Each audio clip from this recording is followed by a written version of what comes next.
All right, picture this with me. You're leading a massive exodus right out of Egypt. You're wandering through the wilderness, no IKEA in sight, and suddenly, bam, you get divine instructions to build a portable temple, a dwelling place for God. Yeah, talk about a design challenge, huh? But it's more than just blueprints and construction, isn't it? It's an act of faith. Totally. And we're talking serious commitment here. Oh, yeah.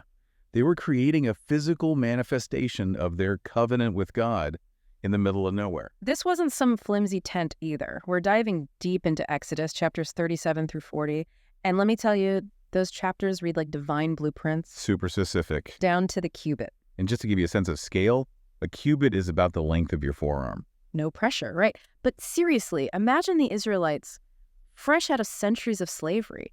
This wasn't just about building a temple. It was about building a new identity. Absolutely. Forging a new relationship with God after generations of, well, let's just say oppression. It's like Extreme Makeover, Wilderness Edition with, God as the interior designer. Speaking of divine design, let's talk about the heart of the tabernacle.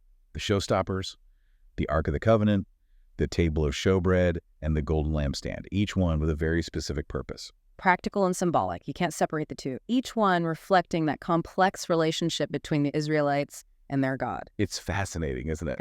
Let's start with the big kahuna, the crown jewel of the Ark of the Covenant. Exodus 37.1 describes this incredible chest, made of acacia wood, super durable. But get this, it's not just covered, it's totally encased in gold. Inside and out. And that's huge. Talk about bling. It's more than just bling. In the ancient world, gold wasn't about aesthetics, right? It represented something divine, precious. Eternal. Exactly. It signified the sacredness of its purpose. This wasn't just storage. This was the dwelling place of God's presence among them. Can you imagine?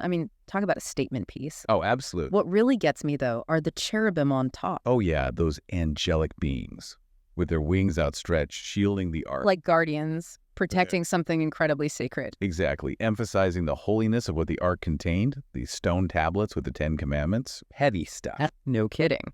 Okay, so now we've got this incredibly ornate chest radiating with meaning, right? But just a few steps away, they've got another showstopper, the table of showbread. More gold. Of course. What else? Exodus 37.go describes it as being 2 cubits long, so about 3 feet, a cubit wide, and naturally overlaid with pure gold. 2 cubits, that's right. But remember, nothing in the tabernacle was purely decorative. The showbread, literally the bread of the presence, was a constant offering. Like a symbol of God's provision for his people. Bingo. Sustenance in the middle of the wilderness. It's like the ultimate symbol of, hey, I'm here for you, even in the middle of nowhere. Exactly. And that message was constantly reinforced by this very real, very physical thing they saw every single day. It's a message that's still relevant today, don't you think? Even in times of uncertainty, we are never truly alone. I love that. Okay, ready for the last piece of this Holy Trinity. The golden lampstand. This isn't just your average IKEA lamp, right? Not even close. Exodus 37.17 goes all out describing this masterpiece. Pure, hammered gold, intricate details, almond blossom cups, a central shaft with 6 branches. Honestly, who came up with this stuff? They were artists. Master craftspeople. But remember, it wasn't just about aesthetics. The lampstand held immense symbolic weight, the perpetual light emanating from those branches. Symbolized the ever-present light of God. A beacon of hope, a guide for their journey through the wilderness. Imagine this. Sun goes down, the desert sky is just exploding with stars, right? But inside the tabernacle, that warm golden light flickering, it's a powerful metaphor. Absolutely. God's presence, a constant even in the darkest of nights. Powerful stuff. So we've explored that inner sanctum, right? The Holy of Holies with all its incredible artifacts. But the story doesn't end there. Exodus 38, it takes us beyond the veil, into the details, the nitty-gritty of the tabernacle's construction. We're talking altars, a bronze basin, courtyard hangings. They really went all out to create this sacred space. And it's about creating that separation between the sacred and the everyday. It's a space set apart, right, where they could connect with the divine. All right, so let's talk altars. Because Exodus 38.1-2, it describes 2 very distinct altars. One for burnt offerings and one for incense. Right, each one with specific dimensions, materials, everything meticulously crafted. Because details matter, so walk us through it. Okay, so the altar of burnt offering. As the name suggests, this was for animal sacrifices, a practice that was central to atonement. Now, this altar It was made of acacia wood, overlaid with bronze. Strong, durable. Exactly. A metal known for its ability to withstand intense heat, which makes sense given its purpose. And the size. This thing was big, about 7.5 feet long and wide, and 4.5 feet high. This wasn't a subtle little thing. Good in business. Oh, absolutely. It really speaks to the seriousness, the weight of the offerings being made there. And then you have the altar of incense. Much smaller. And overlaid with gold. Again with the gold. This one stood about 3 feet high and 1.5 feet wide, and it was used for burning incense, a symbolic act of prayer, of offering pleasing aromas to God. A different kind of offering. Exactly. And interestingly, both altars, they both had horns. Horns, really. Yeah. It's mentioned in Exodus 38.2. It was actually a common feature on altars in the ancient Near East.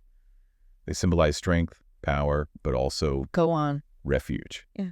People seeking divine mercy, they would often grasp the horns of the altar. Wow, I never knew that. It's incredible how something so small, can carry so much meaning. It's all symbolic. It's fascinating. It really is. Okay, so we've got these incredible altars, but let's shift gears for a second, talk about something else that caught my eye. The bronze basin. Exodus 38.8 tells us this basin was used by the priests for washing, ritual purification. But here's the thing, it was made from the mirrors of the women. Wow, yeah. The women who served at the entrance of the tent of meeting, that's a powerful detail, isn't it? It really is. It shows that everyone had a part to play in creating the sacred space. Absolutely. This wasn't just about the priests or the men. The women, they were vital to this whole endeavor. They're everyday objects, transformed into something sacred. I love that. Okay, before we wrap up this part of our deep dive, we have to talk about the courtyard. Right. The area surrounding the tabernacle. Exodus 38.9:16, it describes this massive enclosure. And it wasn't just a fence, it was carefully constructed, linen hangings, bronze pillars with silver accents. This was a boundary, a transition zone. Between the outside world and the sacred. Exactly. So picture this. You're standing outside this massive courtyard, right? Desert sun beating down on you. You see these towering pillars, the linen billowing in the breeze. It had to be awe-inspiring. And you know you're about to step into something different, set apart, a place where the divine presence dwells. And the size of it. According to Exodus, it measured about 150 feet long and 75 feet wide. This wasn't just a tent in the desert. It was a statement, a carefully constructed representation of God's dwelling place among his people. We've explored the inner sanctum, those incredible artifacts, wandered through that courtyard with its sense of anticipation, and now the grand finale, putting all the pieces together. Exodus 40, it walks us through the actual assembly of the tabernacle. And let me tell you, this is no flat pack furniture assembly. Oh. This was meticulously planned. Yeah. Every step imbued with meaning. Right, because remember, they're in the wilderness. Surrounded by chaos, uncertainty. And this tabernacle, with its precise measurements, divine blueprints, it was like imposing order, a visible reminder. In the midst of all that unknown. I love that. And the timing of this whole thing, it's incredible. Exodus 40.17, it tells us they erect the tabernacle on the first day of the first month. Of the second year, after the Exodus. Talk about starting fresh, new year, new dwelling place for God. Exactly. And the Israelites, they were very intentional about their calendar. This first month, Nisan, it marked the beginning of their religious year. Renewal. New beginnings. It's a fitting time to erect this incredible structure. And then, this is the part that always gets me, the cloud. Oh, yeah. Exodus 40.34, it describes how the cloud of God's presence, it just descends, enveloping the tabernacle. Can you imagine? They poured their hearts and souls into this project, and now it's literally filled at the divine. It's a moment that transcends time. That cloud, it's a powerful symbol in the Old Testament. It represents mystery, the divine. And here it becomes this tangible manifestation of God's presence dwelling among them. It's an incredible story, and it reminds me, they went to extraordinary lengths to build this physical structure, this dwelling place for God.